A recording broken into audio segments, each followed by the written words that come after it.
JCB से दिलवा हमर कोड़ दिहलू आधे राह में छोड़ दिहलू हो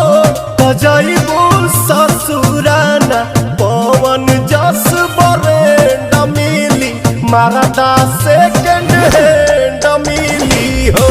तजैबू ससुराना पवन जस बरेंड मिली मारदा सेकंड हैंड मिली हो। बाबूजी के पगड़ी गिरई कैसे जगवा में नमः हंसई कैसे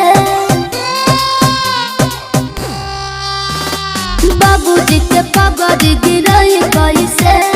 जगवा में